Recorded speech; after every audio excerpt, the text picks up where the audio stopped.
बोलो शंकर भगवान की जय। शिव महापुराण की जय। वामदेव जी द्वारा ब्रह्मा निरूपण।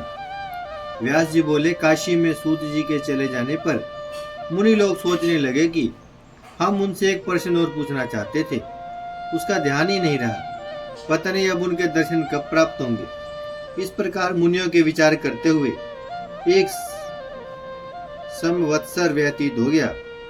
तब पुन सूत जी का काशीपुर में आगमन हुआ तो मुनियों ने उनका हार्दिक स्वागत किया। सूत जी बोले, हे मुनिवृंद, मैं आप लोगों के पास से चलकर तीर्थाटन करता हुआ दक्षिण में सुंदर तट पर पहुंच गया। वहां मैंने कुमारी शिवा देवी का पूजन किया।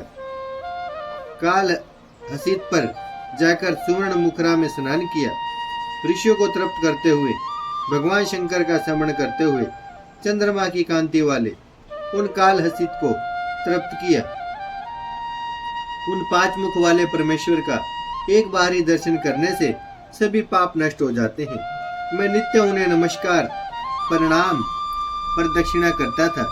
मैं वहां 4 महीने तक रहा। तब मुझे प्रसून कालिका महादेवी का ज्ञान रूप प्रसाद प्राप्त हुआ। इसके बाद देवाधिदेव शिव जी को बारंबार नमस्कार करके 40 दिन में वहां आप लोगों के पास आया हूँ। हे मुनियों, कृपया आप लोग मुझे बताइए कि मैं आपको क्या कथा कहूँ। श्री सूत जी की इस प्रकार की बातें सुनकर मुनि कहने लगे, हे महाभाग सूत जी, अब आप कृपा करके वामदेव जी के मत का वर्णन कीजिए। सूत जी बोले, हे ऋषियों, पहले कल्प में वामदेव नाम के एक ऋषि हुए थे। वे गर्भ से ही उत्पन्न होने पर शिव ज्ञान के ज्ञाता हो गए थे और सभी देवताओं व असुरों के जन्म कर्म के ज्ञाता बन गए थे। वे शरीर में भस्म लगाए, जटा मंडल मंडित, इच्छा रहित, दिगंबर, महाज्ञानी एवं दूसरे शिव की तरह अपने चरणों से पृथ्वी को पवित्र करते हुए इधर उधर घूमते रहते थे। वे घूमते घूमते सुमेरु पर्वत के सकंद कुमार शिखर पर पहुंचे। उन्होंने सकंद नामक पवित्र सरोवर में स्नान किया और फिर सकंद कुमार के दर्शन किए। कुमार मयूर पर सवार थे। उनकी अनेक मुद्राएं थी। उनके बाएं और दाएं 2 शक्तियां उनकी उपासना कर रही थी। मुनीश्वर वामदेव ने परम भक्ति के साथ उनका पूजन किया और उनकी स्तुति की। सकंद कुमार जी ने कहा, हे मुनि वामदेव, मैं तुम्हारी पूजा से प्रसन्न हूँ। आपकी जो इच्छा हो उसे मांग सकते हो। इस पर ऋषि वामदेव प्रसन्न हो गए और बोले, हे भगवान, आप इस चराचर जगत के स्वामी हैं। हे प्रभु, आप साक्षात परमेश्वर वाचक या वही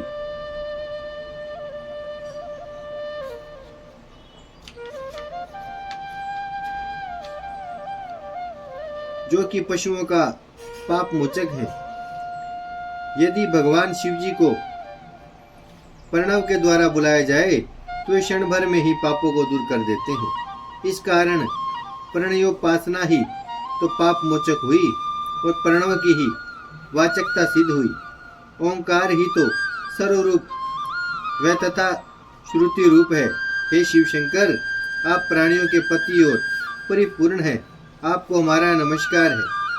हमारे विचार से संसार की स्थिति में शिव जी के अतिरिक्त कोई दूसरा नहीं है। सर्वकामी शिव ही सब रूप वाले हैं। समिष्ट और विष्ट के विचार से यह सब कुछ प्रणवार्थ ही है। शिव रूप वर्णन।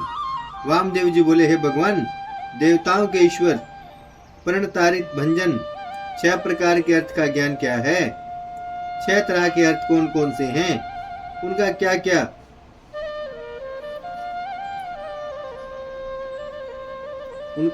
क्या पन्ना थोड़ा सा फटा हुआ है, इसके कारण थोड़ी सी असुविधा हो रही है।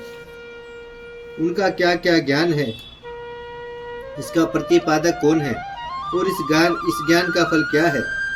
इसके जाने बिना जीव शास्त्रों से दूर हो रहा है और शिव माया विमोहित हो रही है। मैं आपकी शरण में हूँ, अतः आप मुझ पर कृपा कर उसी ज्ञानामृत रूपी अमृत को पिलाइए जिससे मैं मोहरहित हो जाऊं। मुनियों ने इन वचनों को सुनकर शक्तिधारी प्रभु शास्त्र विरोधकों के लिए यह महात्रासजनक वचन कहने लगे कि हे मुनि, जो कुछ आपने मुझसे पूछा है वह सब प्रणवार्थ परिज्ञान रूप में है। जो कुछ आपने मुझसे पूछा है वह सब प्रणवार्थ परिज्ञान रूप में मैं तुमसे सादर कहता हूँ, जो समिष्ट विष्ट के भाव से हमेशा ही शिव जी का है। फिर सुव्रत, अब मैं उन 6 तरह के अर्थों को बताता हूँ जिससे एक का ही परिज्ञान होता है। पहला मंत्र रूप, दूसरा मंत्र भाव, तीसरा देवार्थ, चतुर्थ प्रवचार्थ, पंचम गुरु रूप का दिखाया गया अर्थ और षष्ठम शिष्य के आत्म अनुरूप कार्य। पहले उस मंत्र रूप का वर्णन सुनिए जिससे व्यक्ति ज्ञानी हो जाता है।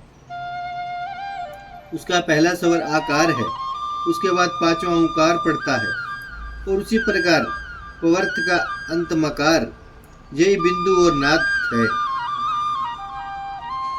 यही बिंदु और नाद है। इन्हीं 5 को वेद में ओंकार कहा है।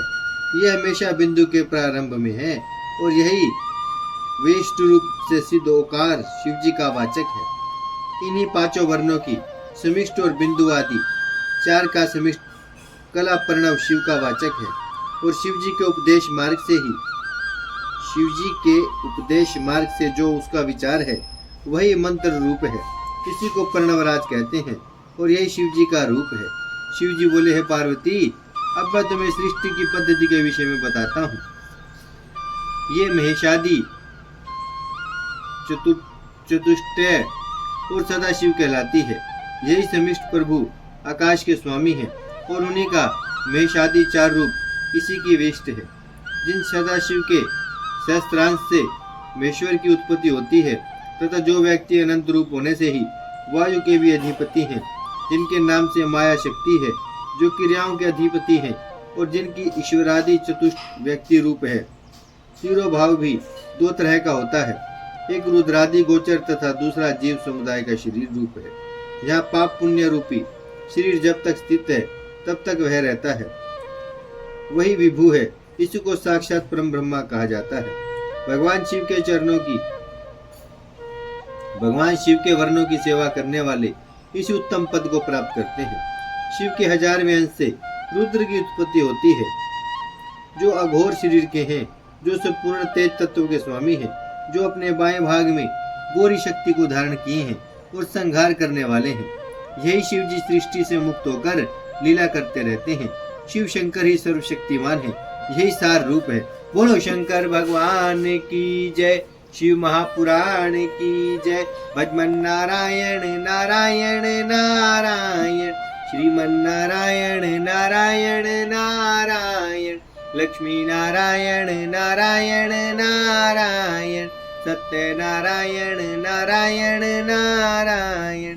भजमन नारायण श्रीमन नारायण, लक्ष्मी नारायण सत्य नारायण, भजमन नारायण नारायण नारायण।